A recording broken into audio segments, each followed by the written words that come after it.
உலக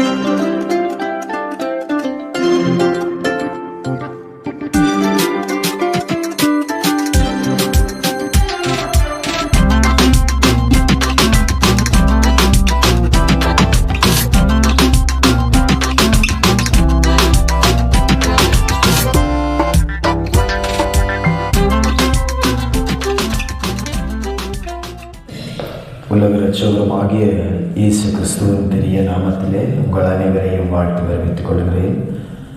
இறை நாமம் மகிழ்ச்சியோடு நாம் யாவரும் 2 இடங்களிலே தலைகளை தாழ்த்தி அவ்வாறு ஜெபம் செய்வோம். பரிசுத்தர் பரிசுத்தர் பரிசுத்தர் என வானதூதர்களால் போற்றப்பட்டு விண்ணையும் மண்ணையும் ஆண்டு கொண்டிருக்கின்ற எங்கள் அன்பு நல்ல பரலோக பிதாவே, உம்மை இந்த காலை வேளையிலே நாங்கள் எல்லோரும் ஒன்று கூடி உம்மை ஆராதிக்கின்ற இந்த நல்ல வேலைக்காக உமக்கு நன்றி செலுத்துகின்றோம் அப்பா. பாடல்கள் பாடி மன கஷ்டங்களை உம்முடைய பாதத்தில் அறிக்கை செய்து மன தொலைவிலிருந்து வந்து உம்முடைய பாதத்தை கண்டு ஒவ்வொரு உருக்கத்துடனும் மனதுருக்கத்துடனும் கடந்து வந்திருக்கின்ற ஒவ்வொரு அநேக மக்களை நீர் காண்கிறீர். அவர்களுக்காக உமக்கு உம்முடைய பாதத்திலே கொண்டு சேர்த்த தயவுக்காக உமக்கு கோடான கோடி நன்றிகளை செலுத்துகின்றோம் அப்பா.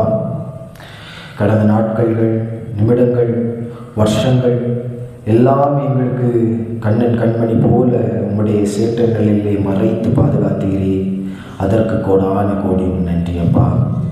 கடந்த நாட்கள்கள் நாங்கள் கடந்து வந்தோம், நிமிடங்கள் கடந்து வந்தோம். எல்லா சூழ்நிலையிலிருந்தும் எங்களை புறக்கணித்து உம்முடைய பாதத்திற்காக கடந்து வந்தோம். உம்முடைய அருள் வாக்கை கேட்டு நாங்கள் எங்கள் மனதிலே இருக்கின்ற கசப்புகளை இன்பமாக மாற்ற நீர் எங்களை கிருபை செய்யும் தகப்பனே. அநேக மன உருக்கங்கள் நிறைந்தவர்களாக காணப்படுகின்றோம். அநேக வலிகள் நிறைந்த மக்களாக காணப்படுகின்றோம். மிக கஷ்டங்கள் நிறைந்த மக்கள்களாக காணப்படுகின்றோம். அனைத்திலும் உடைய பாதத்திலே மன்றாடி வருகின்றோமே அப்பா. அதற்காக கோடி கோடி நன்றிகளை செலுத்துகின்றோம் அப்பா. ஒவ்வொரு நாளும் ஒவ்வொரு வேளையும் உம்முடைய பாதத்தில் இருந்து பிரிந்து செல்லுகின்ற வேளையிலே பிசாசானவன் ஒவ்வொருவருடைய சரீரத்தை உட்கொள்ள காத்திருக்கின்ற போல நீர் எங்களை உம்முடைய தூதர்களை கொண்டு பாதுகாத்து எங்களை வழிநடத்தி கொண்டு சேர்த்த தயவுக்காக உமக்கு நன்றி செலுத்துகின்றோம் தகப்பனே. நீர் எங்களுக்காக கல்வாரி சிலுவையிலே ஒவ்வொரு சுடுற இரத்தமாக சிந்தினீரே. அதற்காக நன்றிகளை செலுத்துகின்றோம். ஒவ்வொரு நாட்களும் ஒவ்வொரு வேளையிலும் உம்மை பணிந்து மன்றாடுகின்றோமே. அதற்காக நன்றிகளை செலுத்துகின்றோம்.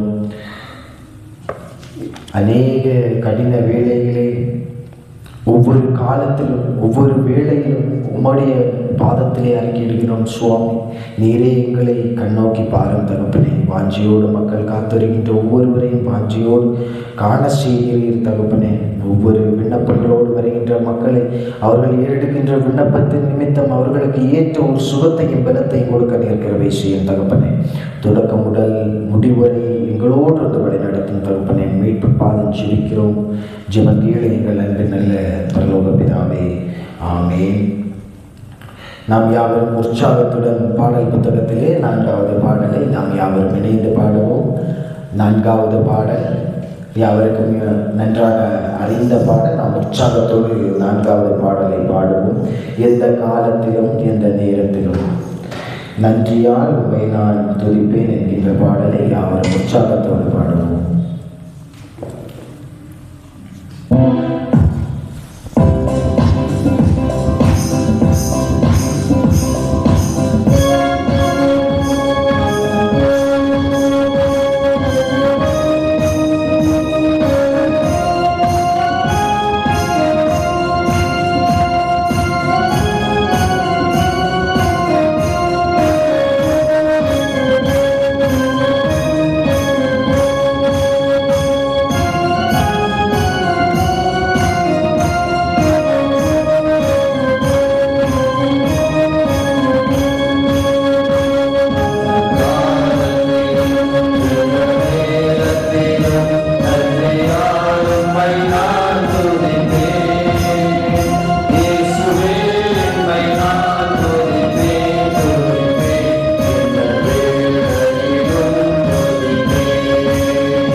இன்றைக்காக நாம் நற்செய்தி பகுதியை காண்போம். இன்றைக்கான நற்செய்தி பகுதி ஏசாயா புஸ்தகம் 55ஆம் அதிகாரம் 6ஆம் வசனமும் 7ஆம் வசனமுடைய.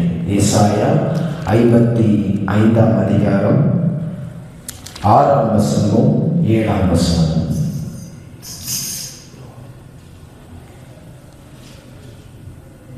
கர்த்தரை கண்டடையத்தக்க சமயத்தில் அவரை தேடுங்கள், அவர் சமீபமாயிருக்கையில் அவரை நோக்கி கூப்பிடுங்கள்.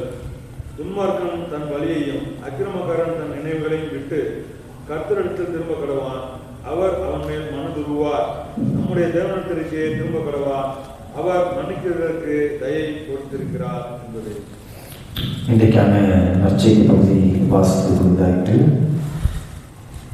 நாம் ஒருமுறை கூட கடவுளுடைய நாம மகிமைப்பட வேண்டுமாக பாடல் புத்தகத்திலே 38வது பாடலை இணைந்து பாடுகின்ற வேளையிலே ஒரு சிறு ஜெபத்துடன் நாம் ஆண்டவருடைய வார்த்தைக்கு கடந்து செல்வோம். பாடல் புத்தகத்தில் 38வது பாடல் முடிந்ததும் தொடர்பாக நாம் ஜெபம் செய்துவிட்டு ஆண்டவருடைய வேதத்தை இறைவேண்டுதல் செய்வோம்.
தந்தை தாயின் நண்பரும் தாயாவும் மாறினார். நெஞ்சை தான்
இருந்தவனமாக சில நிமிடம் நாம் கடவுளிடத்திலே மன்றாடுவோமா?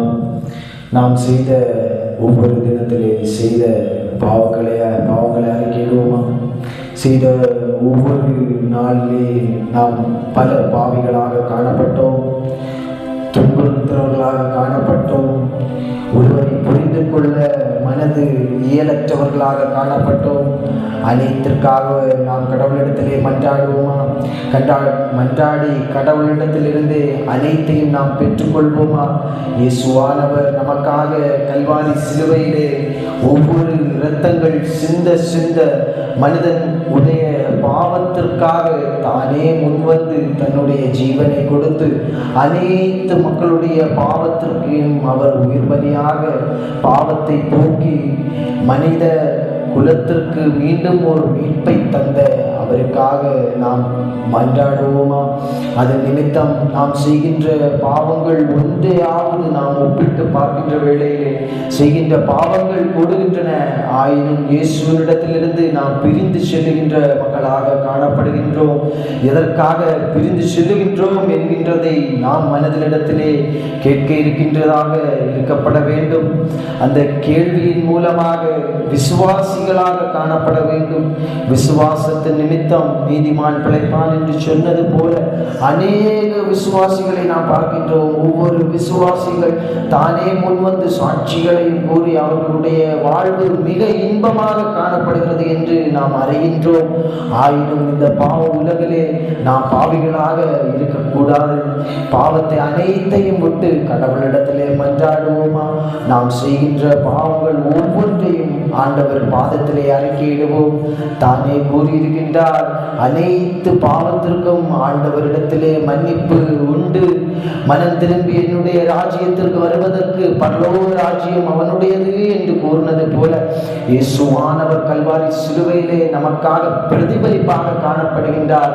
அனைத்து பாவங்களை மீட்டு அனைத்து இன்னும் கூடி கூடி மக்களுடைய பாவத்தை ஏற்று கையில் எடுத்து அவருக்காக நாம் மன்னித்து அவரைக்காக நாம் மன்றாடுவோமா?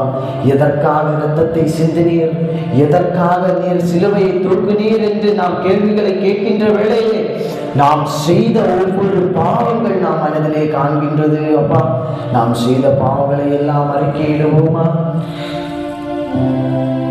கள்வர் மத்தியில் ஒரு கள்ளன் போல் குற்றமற்ற கிறிஸ்து தோன்றினார்.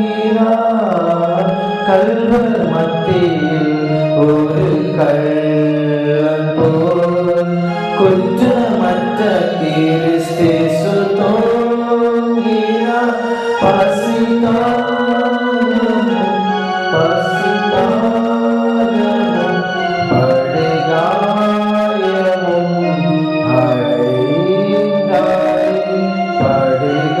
படுகாயமும்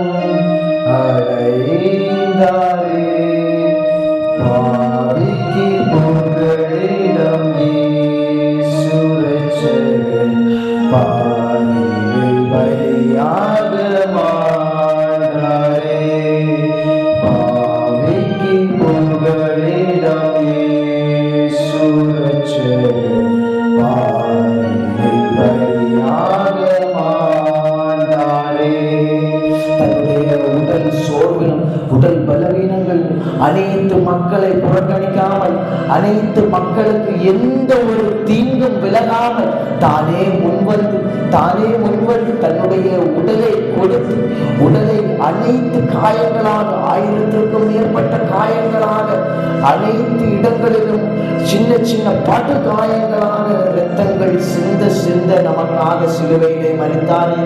மூன்றாம் நாள் நமக்காக சிலுவையில் இருந்து உயிர்த்தெழுது பரத்துக்கேறி சர்வவல்ல பிதாவாகிய கடவுளுடைய வலது பாரிசத்தில் இருக்கின்றார் என்று சொன்னது போல நாமும் நம்முடைய விசுவாசத்தின் நிமித்தம் நாம் பாவங்களை எல்லாம் அறிக்கையிடுவோமா? அறிக்கையிட்டு நாம் குடும்பங்கள் அனைத்தையும் ஒரு முறை ஞாபகம் செய்து பார்ப்போமா? நமக்கான குடும்பங்களை ஒரு முறை நிந்தித்து பார்ப்போமா?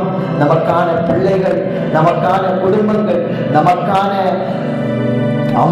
பெற்றோர்கள், நமக்கான மூப்பர்கள் போன்ற ஒவ்வொருவரும் நமக்காக நல் புத்திகளை சொல்லப்படும் வேளையிலே நாம் அதை புறக்கணித்து பாவ வழிகளிலே சிக்குகின்றோம். அவ்வாறு போகாமல் இருக்க நாம் இன்றே மனம் திரும்புவோமா?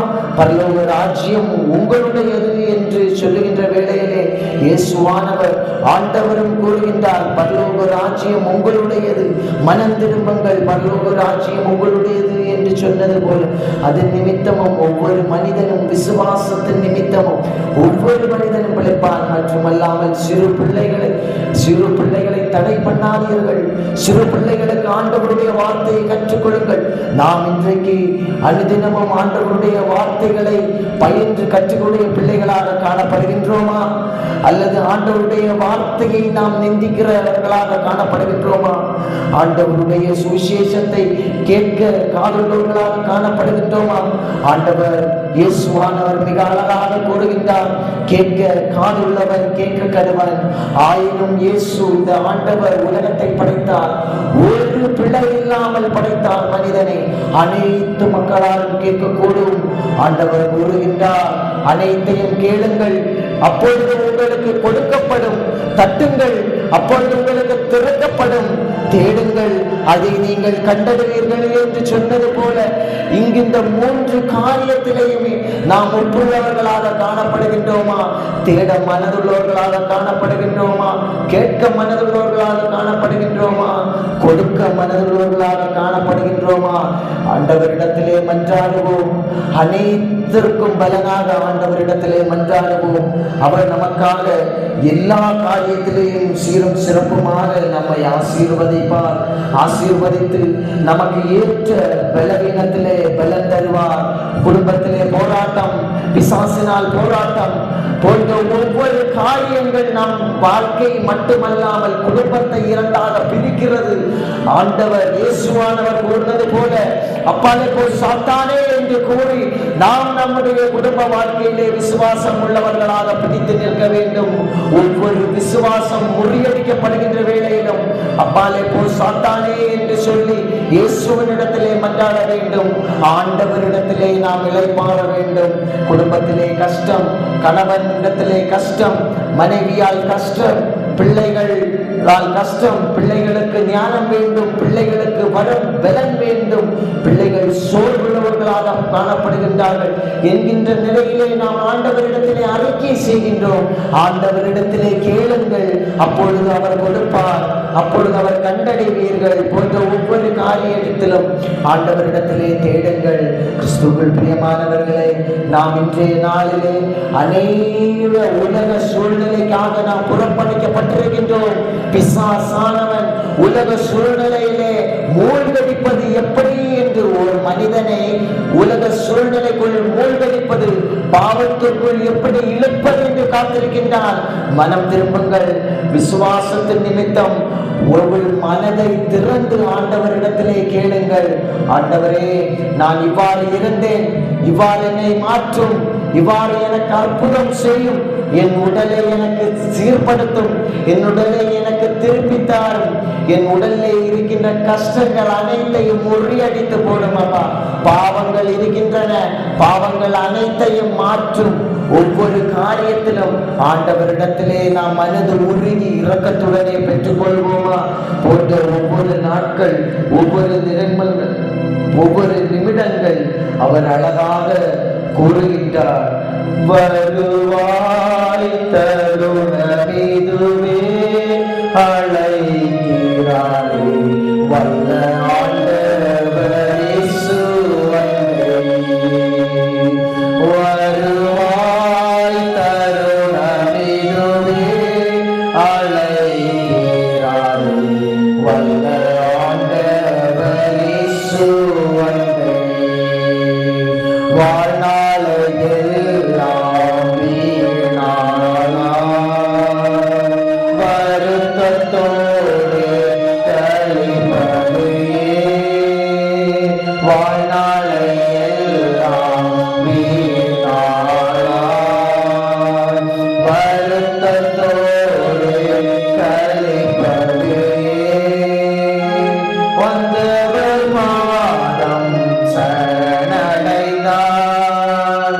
வாழ்த்து உன்னை சேர்த்து கொள்வான் வருவாய் தருணமிதுவே அழைக்கிறார் வல்ல ஆண்டவர் இயேசு வானத்தின் கீழே பூமியிலே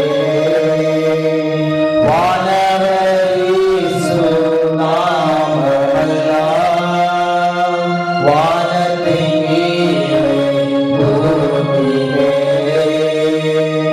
வானவர் இயேசு நாமமெல்லாம் ரட்சிப்படைய வழி இல்லையே ரட்சகர் இயேசு வழியாகவே வருவாய் தருணமிதுவே அழைக்கிறாரே வல்ல ஆண்டவர் இயேசு வல்ல ஆண்டவர் இயேசு வானத்தின் கீழே நாம் படைக்கப்பட்டிருக்கின்றோம் வானத்தின் கீழே நாம் படைக்கப்பட்டிருக்கின்றோம் பூமிக்கு மேலே மிக அழகான ஒரு உலகம் இருக்கின்றன நாம் பாவிகளாக இருந்தால் அந்த உலகத்தை பார்க்க முடியாது நாம் பாவிகளாக இருந்தால் அந்த உலகத்தினுடைய வாசல்கள் கூட நாமளால் நெருங்க முடியாது அதனால் கூறுகின்றான் வானத்தின் கீழே பூமியின் மேலே ஆண்பானவர் இயேசுவின் நாமம் அல்ல என்று கூறியிருக்கின்றார் எதற்காக கூறியிருக்கின்றார் ஆண்டவருடைய நாமம் பூமியில் மட்டுமல்ல பரலோக ராஜ்யத்தில் முழுவதும் ஆண்டவருடைய நாமம் என்று மிக அழகாக கூறியிருக்கின்றார் நாம் பூலோகத்திலே இருக்கின்றோம் இந்த பூலோகத்திலே பரீட்சையின் காலமாக நாம் காணப்படுகின்றோம் இந்த பரீட்சையின் காலங்களிலே நாம் எவ்வாறுகளாக காணப்படுகின்றோம் இந்த பரீட்சையிலே 100க்கு 100 எடுப்போமா இல்ல 100க்கு 0 என்கின்ற ஒரு கேள்வியிலே நாம் பூமியிலே வாழ்கின்றோம் பரலோக ராஜ்யத்திலே போகின்ற வேளையிலே நாம் பாவம் உள்ளவர்களாக காணப்படுவோம் அதற்காக மன்றாடுவோம் அதற்காக அர்ப்பணிப்போம் ஜெபிப்போம் அதற்காக எல்லா புத்தியும் எல்லா இரக்கத்திற்கும் ஊற்றும் உறவினமாக இருக்கிற எங்கள் அன்பின் நல்ல பரலோக பிதாவே பரிசுத்தர் மட்டுமல்லாமல் வாழ்ந்தவர்களால் போற்றப்பட்டு விண்ணையும் மண்ணையும் ஆண்டு கொண்டிருக்கின்ற எங்கள் அன்பின் நல்ல இறைவா ஆசீர்வாதம் மன மகிழ்ச்சியுமான இந்த வேளையின் காலை வேளையிலே எங்களை அநேகரை கூட்டி சேர்த்தீரே அதற்காக நன்றி இன்றைய நாளிலே நாங்கள் ஏறெடுக்கின்ற ஜெப குறிப்புகள் அநேக நாங்கள் ஒவ்வொருவராக ஜெப குறிப்புகளை உங்களுடைய பாதத்திலே அறிக்கையிடுகிறோம் சுவாமி நீர் அதை காண்கிறீர் அதை ஏற்றுக்கொண்டு எங்களுடைய வாழ்நாளில் நாங்கள் செய்த ஒவ்வொரு காரியத்திலும் அதற்கு ஏற்ற ஒரு பிரதிபலிப்பாக உம்முடைய சித்தத்தின் நிமித்தம் ஒவ்வொரு ஆசீர்வாதத்தையும் ஒவ்வொரு பலனையும் தர நிற்கிறவை செய்யும் தகப்பனே இந்த வேளையிலே நாங்கள் பாடி துதிக்கின்றோம் வசனம் வழியாக துதிக்கின்றோம் உம்மை ஆராதித்து துதிக்கின்றோம் ஒவ்வொரு கீர்த்தன வழியாகவும் உம்மை பாடி ஆராதித்து மன்றாடுகின்ற நல்ல ஸ்லாக்கியத்தை கொடுத்த தயவுக்காக உமக்கு நன்றிகளை செலுத்துகின்றோம் மற்றும் இந்த வேளையிலே உம்முடைய வார்த்தையை கடந்து செல்ல இருக்கின்றோம் நீரே அனைவருடைய மனதை திறந்து நீர் அவர்களுக்கு அருள் புரிந்து அவர்களை எளிதான முறையில் அவர்கள் புரிந்து கொள்ள இருக்கிறவை செய்யும் தகப்பனே மற்றும் இந்த வேளையிலே அநேக இன்னல்களை சகித்து உம்முடைய பாதத்திலே வந்து அதை மன்றாடுகிற மக்களை நீர் காண்கிறீர். அநேக குடும்பத்தில் கஷ்டங்கள் நிறைந்தவர்களை உம்முடைய பாதத்திலே அறிக்கையிடுகிறவர்களை நீர் காண்கின்றீர். ஒவ்வொரு நாளும் ஒவ்வொரு வேளையும் நாம் இவ்வாறு செய்தால் இவ்வாறு கிடைக்கும் என்ற பலனை காண அவளோடு காத்திருக்கின்ற மக்களை நீர் காண்கிறீர். அவர்கள் அனைவருக்கும் உடைய பலத்த ஆசீர்வாதத்தோடு உம்முடைய பரிசுத்த தைலத்தினால் அவர்களை நிரப்பி அவர்களுக்கு ஏற்ற ஒரு சுகமும் பலனும் கொடுத்து அவர்கள் அனைத்து வாழ்க்கையிலே நீர் கிருபை செய்ய தகப்பனே. மீதியான நேரங்கள் ஒரு முறை கூட உம்முடைய கரங்களிலே தருகின்றோம். எங்கள் ஜெபங்களில் குற்றக்குறைகள் உண்டு, உம்முடைய பாதத்திலே அறிக்கையிடுகிறோம் சுவாமி. நீரே பொறுப்புடன் எடுத்து வழி நடந்தும் மீட்பு பாத ஜெபிக்கிறோம். ஜெபங்கேள் எங்கள் அன்பு நல்ல பரலோக பிதாவே, ஆமென்.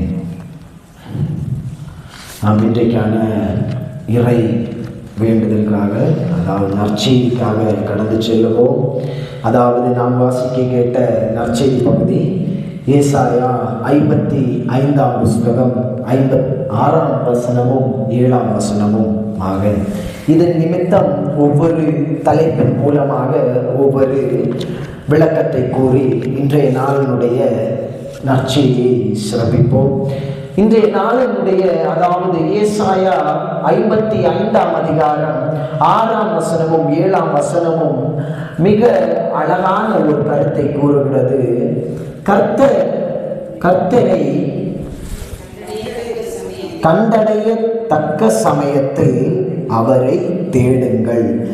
இதன் வழியாக ஒரு தலைப்பை நாம் எடுத்து பார்க்கின்ற வேளையிலே, கர்த்தரை தேடுங்கள் அருகில் இருக்கிறவரை. ஆண்டவர் எல்லாவற்றிலும், அதாவது நாம் செய்கின்ற, சிலர் நினைப்பார்கள் நாம் செய்கின்ற பாவத்திலும் ஆண்டவர் நம்மோடு இருக்கின்றார். அவ்வாறு அல்ல. இந்த வசனத்தை நாம் தெளிவாக பார்க்கின்ற வேளையிலே, ஆண்டவரை நாம் அருகில் இருக்கின்ற வேளையிலேயே நாம் என்ன செய்யப்பட வேண்டும்? ஆண்டவரை தேட வேண்டும். ஆண்டவர் சென்று விட்டதுக்கு பிறகு நாம் ஆண்டவரை தேடினால் அந்த இடத்திலேயே நாம் யாராக காணப்படுவோம்? பாவிகளாக காணப்படுவோம். அது ஏன் பாவிகளாக காணப்படுவோம் என்றால், அந்த இடத்தில் நாம் ஆண்டவரை மறந்து சில நிமிடங்கள் நாம் என்ன செய்கின்றோம்? ஆண்டவரை மறந்தவர்களாக காணப்படுகின்றோம். அது நிமித்தம் தான் ஆண்டவரை நாம் தேடி போகின்றோம். ஆனால் இந்த அதிகாரம் கூறுவது என்னவென்றால், கர்த்தர் உங்கள் அருகாமையிலே இருக்கின்றார், நீங்கள் தேடுங்கள். அதாவது அவரிடத்திலேயே ஒரு இடத்தை, அதாவது பெற்றுக்கொள்ளுங்கள் என்கின்ற வாக்கு எவ்வாறு இருக்கின்றது என்றால், நாம் உபவாசமாக காணப்படுகின்றது. இந்த உபவாசத்தின் நிமித்தம் நாம் எவர்களாக காணப்படுவோம்? நாம் வாழ்க்கையில், அதாவது ஒரு சிறுவனுடைய ஒரு உவமையை கூற வருகின்றேன். ஒரு சமுதாயத்தில் அழகான ஒரு குடும்பமாக ஒரு வாலிபன், தகப்பன், தன் மனைவியாக ஒரு குடும்பம் ஒன்று காணப்படுகின்றது. அந்த குடும்பமானது சனிக்கிழமை ஆலயத்திற்கு சென்று இந்த உபவாச கூடுகை ஒன்றை அவர்கள் என்ன செய்வார்கள்? எல்லா சனிக்கிழமையும் அவர்கள் கலந்து கொண்டு இருந்தார்கள்.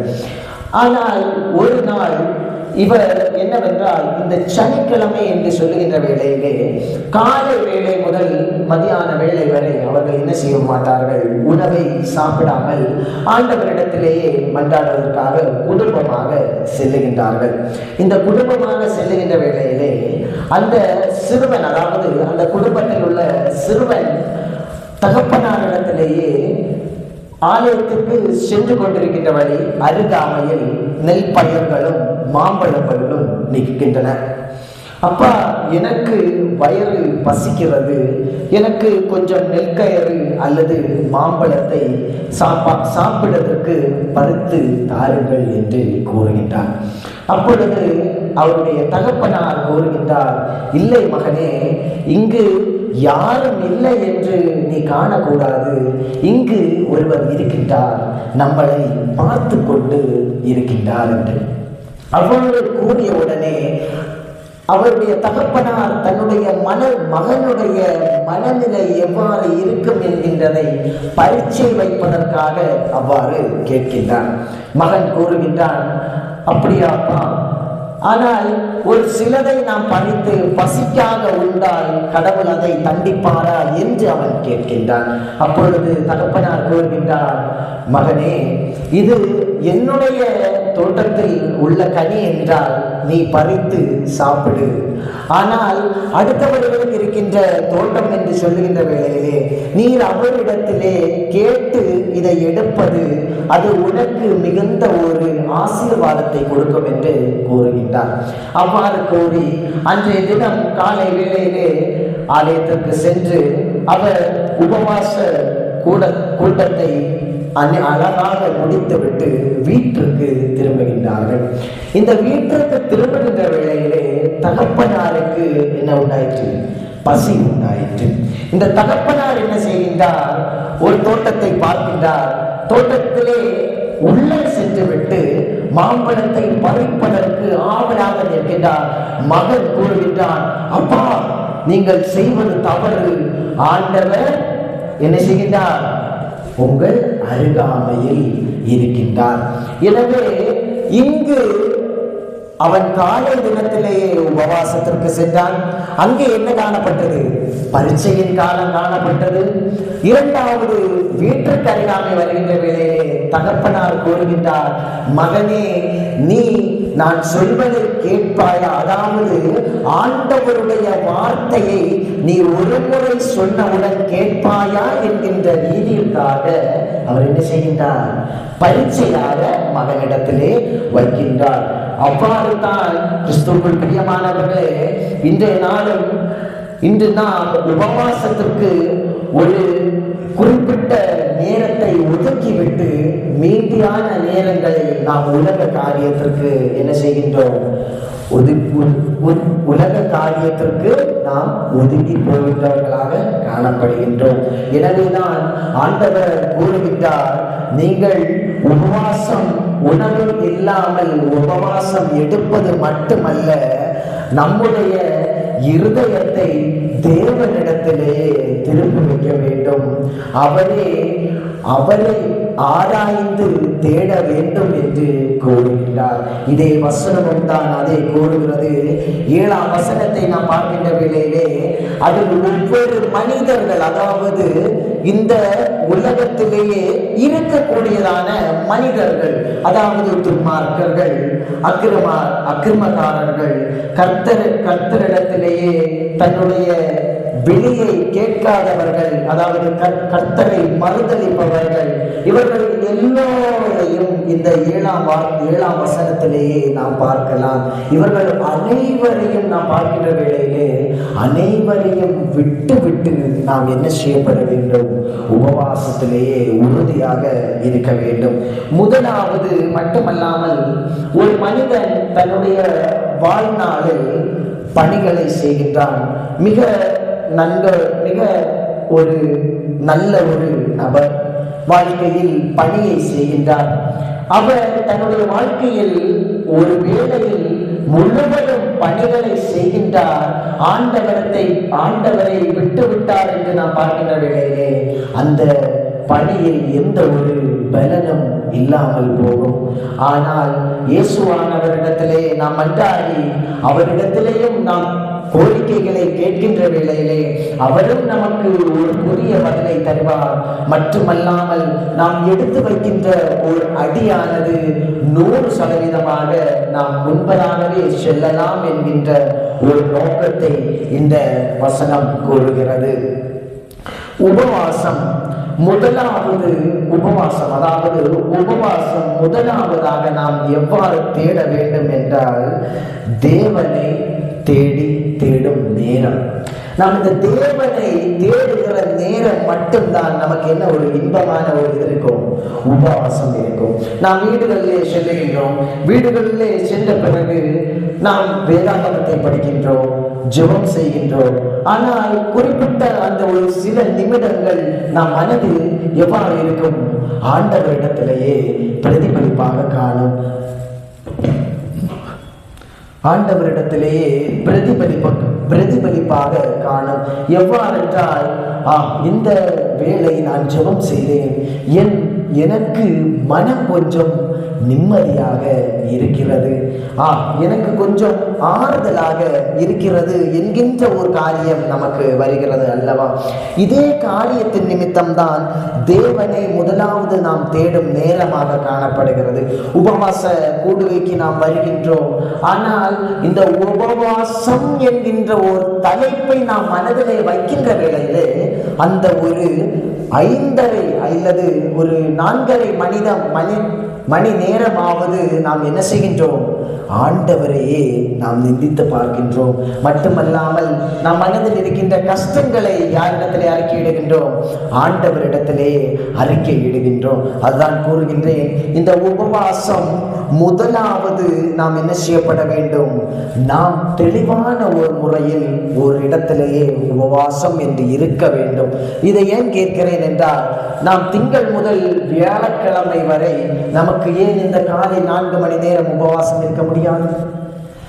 ஏன் அந்த வெள்ளிக்கிழமை என்று கூறுகின்ற வேளையிலே நமக்கு அந்த உபவாசம் என்கின்றது நம் மனதிலே என்ன செய்கின்றது? தோன்றுகிறது அல்லவா?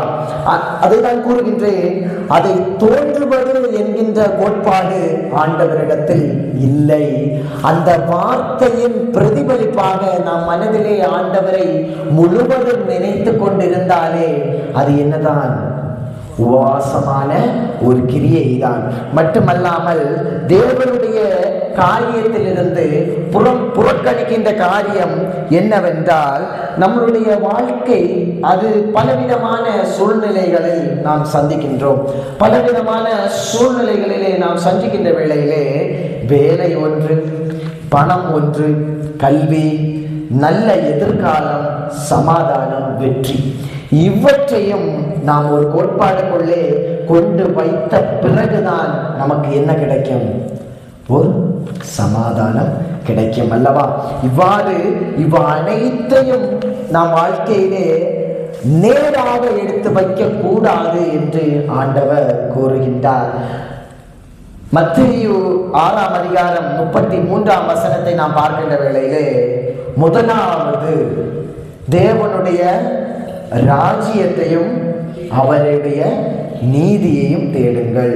அவ்வாறு நாம் பார்க்கின்ற வேளையிலே இந்த காரியம் அனைத்தையும் நாம் எடுத்து வைக்க கூடுமா? முடியாது. இந்த அனைத்து காரியத்தை நாம் என்ன செய்யப்பட வேண்டும்? ஒரு அருகாமையில் வைக்கப்பட வேண்டும். இதை நான் புறக்கணித்து விட வேண்டும் என்று நான் கூற விரும்பவில்லை. ஏனென்றால் இன்றைய காலகட்டத்துக்குள் நாம் இவர்களாகத்தான் காணப்பட வேண்டும். இவ்வாறுகளாக இயேசு எவ்வாறு இருந்தார் என்கின்றதை நாம் ஒப்பிட்டு அதன் பிரதிபலிப்பாக நாம் காணப்பட வேண்டும் என்று இதன் முதலாவது தேவனை தேடுவதன் விளக்கத்தை நாம் பார்க்கின்றோம். உபவாசம் நம்முடைய கவனத்தை உலக காரியத்தை விட திருப்புகிறதாக காணப்படுகிறது. மட்டுமல்லாமல் இந்த உபவாசமானதை நாம் தெளிவாக இருந்தால் உலக காரியம் அனைத்தையும் மறந்து நாம் தேவனுடைய காரியத்திலேயே நிலைப்பதாக காணப்படுகின்றோம். இரண்டாவது, உபவாசம் மனம் திரும்புதலின் நேரம். நாம் குறிப்பாக ஒவ்வொரு நாட்களும் ஒவ்வொரு பல இடங்களுக்கு செல்லுகின்றோம், பல காரியங்களை செய்கின்றோம். இதில் விசுவாச காலம், அதாவது இந்த உபவாச காலம் வருகின்ற வேளையில் தான் நாம் மனதை எண்ணி ஜெபித்த மக்களாக காணப்படுகின்றோம். நாம் வீடுகளில் இருக்கின்ற வேளையிலே நாம் வீட்டில் இருக்கின்றவர்களுக்காக ஜெபிக்கின்றோம். ஆனால் இந்த உபவாச காலம், அதாவது இந்த உபவாச கூடுகைக்கு வருகின்ற வேளையிலே நாம் என்ன செய்கின்றோம்? அநேக மக்களை நாம் என்ன செய்கின்றோம்? ஜெபிக்கின்றோம். ஆண்டவர் அழகாக கூறியிருக்கின்றார்,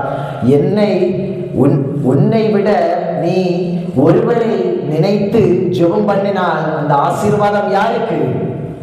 நமக்குத்தான் அந்த ஆசீர்வாதம். அதே இதுதான் இங்கே மனம் திரும்புதலும் வருகின்றது. தேவனை நாம் முன்னிலையிலே நிறுத்திவிட்டு அவருடைய காரியத்தை நம்மிடத்திலே ஒப்புக்கொள்ள வேண்டும். ஏன் ஒப்புக்கொள்ள வேண்டும் என்றால், மனிதன் நாம் எவ்வாறு தவறு செய்வோம் என்று நாம் அனைவருக்கும் நன்றாக தெரியும். ஆனால் இந்த தவறிலிருந்து நாம் எவ்வாறு திருத்தப்பட வேண்டும் என்கின்றதை ஒருவர் சொல்லிக் கொடுத்தால் அதை எளிதான முறையிலே மனிதர்கள் என்ன செய்ய மாட்டார்கள், எடுத்துக்கொள்ள மாட்டார்கள். அதனால் தான் இயேசுவானவர் கூறுகின்றார், இந்த இந்த வேதாகம வழியாக நீ ஆண்டவருடைய பாதையை நீ கற்றுக்கொள்ளலாம், இயேசுனுடைய பாதையை நீ கற்றுக்கொள்ளலாம். அந்த பாதையின் வழியாக நமக்கு என்ன கிடைக்கும், மனம் திரும்புதலுக்கு ஏற்ற ஒரு வழி கிடைக்கும் என்று கூறியிருக்கின்றார். முதலாவது கர்த்தாவே என் நிமித்தம் மாறாக நாம் பார்க்கக்கூடாது.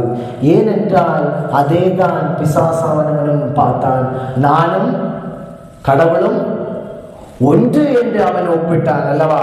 அவ்வாறு ஒப்பிட்டன் பிரதிபலிப்பாக அவன் என்ன செய்யப்பட்டான், அடித்து ஒடித்து கீழே தள்ளப்பட்டான் என்று நாம் பார்க்கின்றோம். அதுதான் இங்கே கூறுகின்றது. நாம் நல்லவர்களாக காணப்படுகின்ற வேளையிலே நாம் ஆண்டவரிடத்திலேயே கேள்விக்குறி கேட்போம். ஆண்டவரே, அது மட்டுமல்ல, நாம் மிக சந்தோஷம் நிறைந்த வேளையிலே ஆண்டவரை ஏன் தேட மறுக்குகின்றோம்? சந்தோஷமாக நாம் இருக்கின்றோம், ஆனால் அந்த இடத்திலேயே நாம் ஆண்டவரே, இந்த உலகத்தில் நம்மளை படைத்த ஆண்டவர் தானா என்கின்ற ஒரு கேள்வியை நாம் மறக்கின்றோம். ஆனால் துன்பம் நம்மளை தொடுவதற்கு முன்பதாக நாம் என்ன செய்கின்றோம், ஆண்டவரை அழைக்கின்றோம். கிறிஸ்துவுக்குள் பிரியமானவர்களே, இன்பம் நிறைந்த வாழ்க்கை ஆண்டவருடைய வாழ்க்கை அல்ல. துன்பம் நிறைந்த வாழ்க்கை தான் ஆண்டவருடைய வாழ்க்கை. அதுதான் இங்கே கூறியிருக்கின்றார். மனம் திரும்புதல் என்கின்ற ஒரு தலைப்பு வருவதன் காரணம் என்னவென்று பார்த்தால் மனிதர்களுடைய பாவம். இந்த மனிதர்களுடைய பாவம் வராமல் இருந்தால் மனம் திரும்புதலின் அர்த்தம் வராமல் போயிருக்கும். ஆண்டவர் இந்த லோகத்திற்கு என்ன செய்திருக்க மாட்டார், இயேசுவானவரை அனுப்பியிருக்க மாட்டார். தானே முன்வந்து நம்முடைய பாவத்தின் பிரதிகலமாக தானே தன் ஜீவனை விடமாட்டார் என்று நாம் பார்க்கின்றோம் அல்லவா? எனவே இதன் நிமித்தம் நாம் நம்மளை மாற்றிக்கொள்ளப்படுவது மிக நல்லது என்று நாம் பார்க்கின்றோம். நம்முடைய பாவங்கள் மறைக்கப்படுவதன் பதிலாக ஆண்டவரிடத்திலே நாம் மன்றாடினால் நம்மளுடைய பாவமும் மன்னிக்கப்படும். நீங்கள் மனம் திரும்புவீர்கள் என்று நாம் பார்க்கலாம். ஒருவர் 1 யோவான் 1ஆம் அதிகாரம் 9ஆம் வசனத்தை ஒருவர் வாசியுங்கள். 1 யோவான் 1ஆம் அதிகாரம் 9ஆம் வசனம். நம்முடைய பாவங்களை நாம் அறிக்கையிட்டால் பாவங்களை நமக்கு மன்னித்து எல்லா அநியாயத்தையும் நீக்கி நம்மை சுத்திகரிப்பதற்கு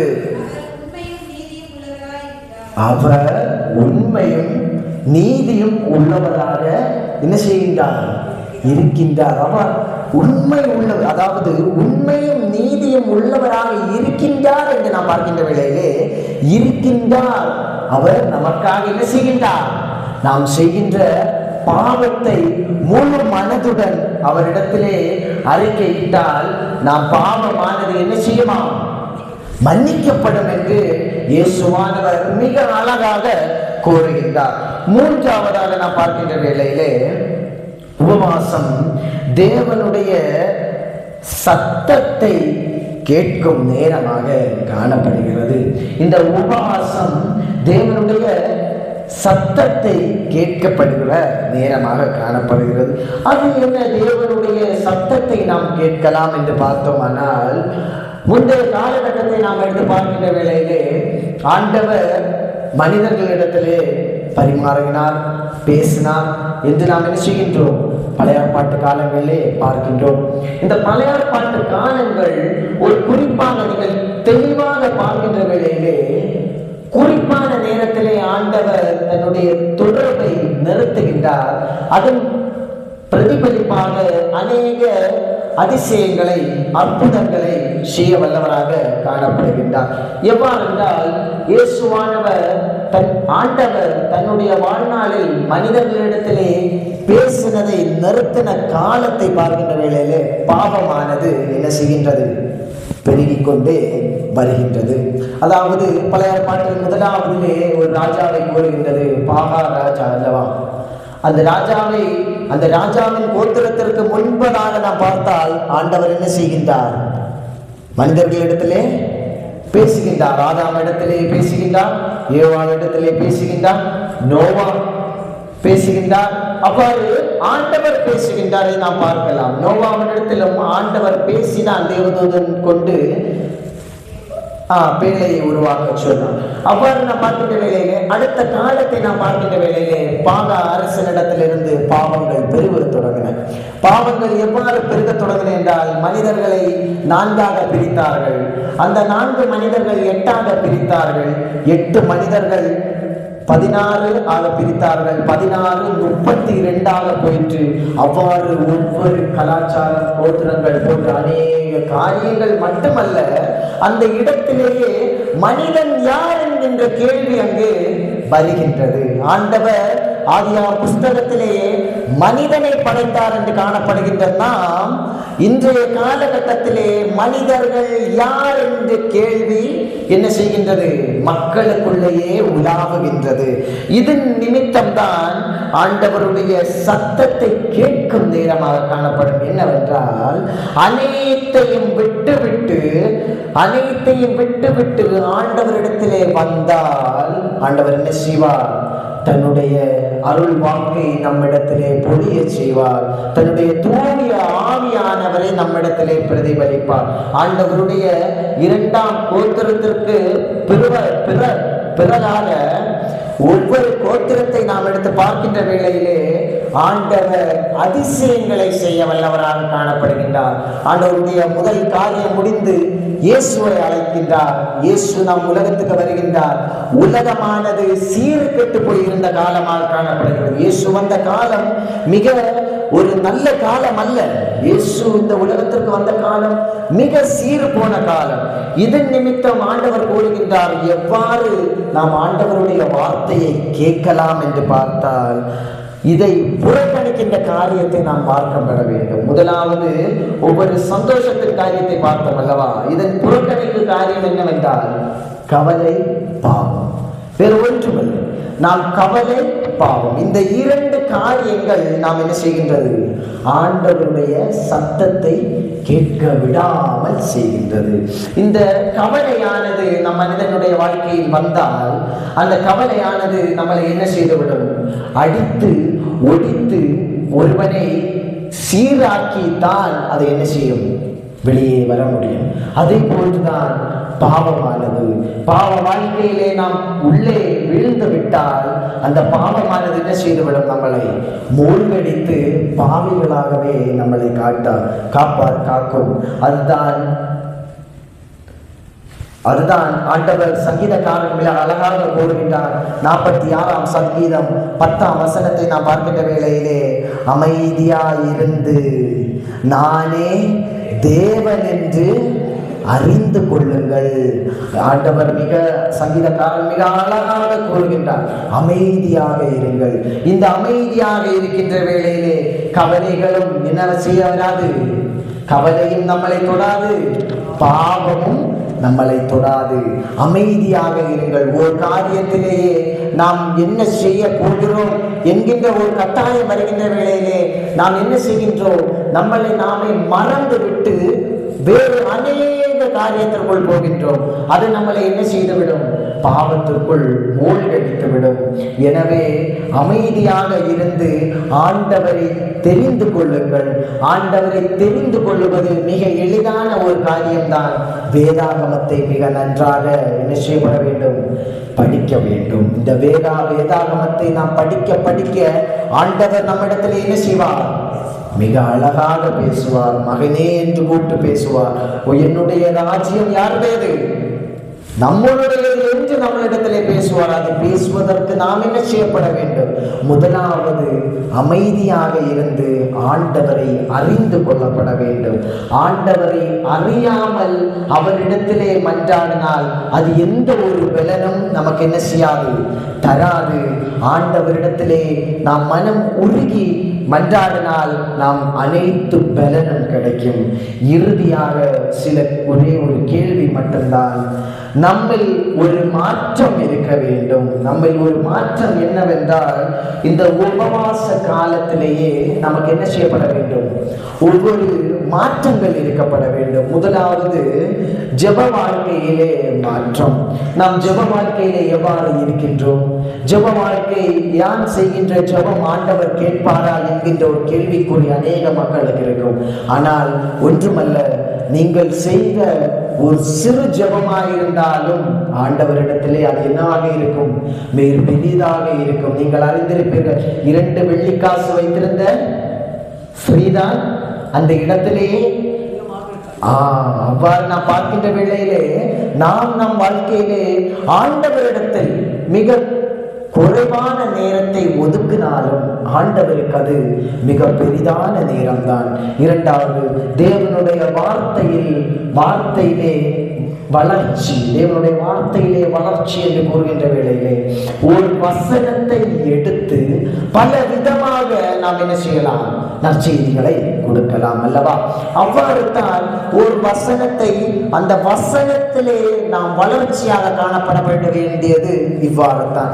ஒரு வசனமானதை நாம் எடுத்து பார்க்கின்ற வேளையிலே இப்போ சங்கீதம் 46:10 நாம் பார்த்தோம். அமைதியாக இருந்து நானே தேவன் என்று அறிந்து கொள்ளுங்கள். இந்த வசனத்தை நாம் திருப்பி போட்டால் எவ்வாறெல்லாம் போடலாம் என்று பார்த்தால், அமைதியான தேவன் நமக்காக காத்திருக்கின்றார். அமைதியில் உலாவுகிற தேவன் நமக்காக இரத்தம் சிந்தி சிலுவையில் மறைத்து அமைதியை இந்த உலகத்திற்கு பிரஸ்தாபப்படுத்தின தேவன் போன்ற அந்த ஒரு காரியத்தின் நிமித்தம் நாம் என்ன செய்கின்றோம்? நாம் அநேக காரியத்தை யோசிக்கின்றோம் அல்லவா? அவ்வாறு நாம் யோசித்தாலே நாம் என்ன செய்வோம்? தேவனுடைய வார்த்தையிலே வளர்ச்சி அடைவோம். அடுத்ததாக பாவத்தை விட்டு விலகுவது. இந்த பாவத்தை விட்டு விலகுவது எவ்வாறு என்று பார்க்கின்ற வேளையிலே உபவாசம், சில மக்கள் உண்டு, உபவாசம் முடிந்த பிறகு உடனே பாவ வாழ்க்கைக்கு திரும்பி ஓடுவது. அதாவது குறிப்பிட்ட காலம் இதுக்குள்ளே மிக அழகாக இருப்பார்கள். டக்குன்னு நம்ம அனைத்தை முடித்து விட்டோம் என்றால் திரும்ப இங்கே இருப்பார்கள், பக்கத்து வீட்டிலே அல்லது அடுத்த தீய காரியத்திற்குள் அவர்கள் செல்வார்கள். ஆனால் இந்த விசுவாச காலத்திலே அவர்கள் மிக கடினமாக இருப்பார்கள். ஆயினும் இதில் கூறுவது என்னவென்றால், பாவத்தை விட்டு விலகுவது நமக்கு என்னது? நல்லது. பாவம் இந்த உலகத்திலே உண்டு, ஆனால் அதிலே நாம் செல்லாமல் இருந்து விலகுவதுதான் அதற்கான ஒரு காரியம். பாவம் செய்யக்கூடாது என்றால் இன்றைய காலகட்டத்திலே நாம் எதை கூடாது என்று சொல்கிறோமோ அதைத்தான் மக்கள் முதலாவது செய்வார்கள். அதை தான் கூறுகின்றோம், பாவத்தை விட்டு விலகுவது. அது ஒரு நல்ல ஒரு காரியமாக காணப்படும். பிறரை மன்னிப்பது அது ஒரு பெரிய ஒரு அதிசயமான ஒரு காரியம். என்னவென்றால், ஒருவரை மனமாற மன்னிக்க வேண்டும். ஏனென்றால் ஒருவர் வழி தவறா அல்லது திடீரென்று நம்மளை மோதுவதோ அல்லது தற்செயலாக நடந்துவிட்டது, ஆனால் அந்த தற்செயலின் நிமித்தம் நாம் அளவிலே உன்னை நான் மன்னித்து விட்டேன் என்று சொல்லுவது என்ன இல்லை? மன்னிப்பு அல்ல. நாம் மனதளவிலிருந்தே நாம் என்ன செய்யப்பட வேண்டும்? உன்னை நான் மன்னிக்கின்றேன், சரி மன்னித்து போ, சரி, அவ்வாறு நாம் கூறுவது அது ஆண்டவரிடத்திலே மிகப்பெரிய ஓர் பலனை நமக்கு தரும். ஏனென்றால் உலகத்திலேயே மிக பெரிய ஒரு காரியம் என்னவென்றால் இந்த மன்னிப்பு தான். இந்த மன்னிப்பு நிமித்தம் தான் இயேசுவானவரும் என்ன செய்தார்? சிலுவையிலே அறையப்பட்டார். இதனுடைய காரியம் தெரியும். ஏனென்றால் அன்றைய காலகட்டத்திலே ரோமன சாம்ராஜ்யாக ஒருவர் இருந்தார். அவருக்கு நன்றாக தெரியும் இயேசுவானவர் நல்ல ஒரு ஆள், மிக பாவம், மிக மக்களுடைய ஆண்டவர் யார் என்கின்றதை அறிந்து கொள்ள வந்தவர் என்று தெரிந்த பிறகும் அவர் என்ன செய்கின்றார்? அவர் அவரை ஒப்பு கொடுக்கின்றார். அவர் நாம் பார்க்கின்ற வேளையிலே இந்த மன்னிப்பானதை நாம் விளங்கப்பட வேண்டும். ஒவ்வொருவருக்கும் இந்த 4 காரியமும் நாம் செய்த, அதாவது இந்த உபவாசத்தின் நிமித்தம் நாம் என்ன செய்யப்பட வேண்டும்? மீட்டு திருப்தி எடுக்க வேண்டும் என்கின்ற ஒரு கோட்பாடிலேயே உபவாசத்தில் இருங்கள்.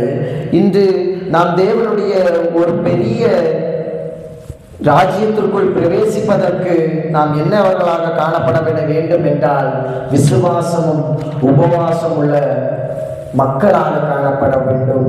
மன்னிக்க தகுந்த மக்களாக காணப்பட வேண்டும். பாவத்திலிருந்து மீட்டெடுக்கின்ற மக்களாக காணப்பட வேண்டும். நீங்கள் பாவத்தில் இருக்கின்ற வேளையில் மட்டுமல்ல, மற்ற மனிதன் பாவத்திலே மூழ்கின்ற வேளையிலும் நீங்கள் அவனை மீட்டெடுக்கின்றவர்களாக காணப்பட வேண்டும். இது அனைத்து காரியத்தையும் செய்தால் கர்த்தர் நம் எல்லாம் முடிந்துவிடும். எல்லாத்தையும் முடித்த பிறகு கர்த்தர் நம் வாழ்க்கையில் என்ன செய்கின்றார்? புதிய ஒரு மாற்றத்தை தருகின்றார். இது அனைத்து காரியத்தை நாம் பிரதிபலிக்கின்ற வேளையிலே மிக அழகான ஒரு அதிசயத்தையும் தருவார் நம் வாழ்க்கையில். நம் சபை மக்களாக காணப்படுகின்றோம். சபை மக்கள் இயக்கமாக காணப்பட வேண்டும். இருதயம் சுத்தமுள்ளவர்களாக காணப்பட வேண்டும். இது அனைத்து காரியத்திலும் நாம் வெற்றி பெற்று, அல்லது இது அனைத்து காரியத்திலும் ஒரு சிலதில் நாம் தெளிவாக இருந்தால் ஆண்டவர் என்ன செய்கின்றார் என்று பார்த்தால், கர்த்தருடைய பரலோக ராஜ்யம் நமக்குரியது. கர்த்தர் நம்முடைய உபவாசத்திலேயும் ஜெபத்திலேயும் ஏற்றுக்கொண்டு நாம் நம்மளை ஆவிக்குரிய வாழ்க்கையில் அவர் என்ன செய்வார்? புத்திகரிப்பார். எல்லா புத்திக்கும் மேலான தெய்வீக சமாதானம் உங்கள் இருதயங்களிலும் சிந்தனைகளிலும் கிறிஸ்து இயேசுக்குள் ஐக்கியப்பட்டு காப்பாராக. ஆமென்.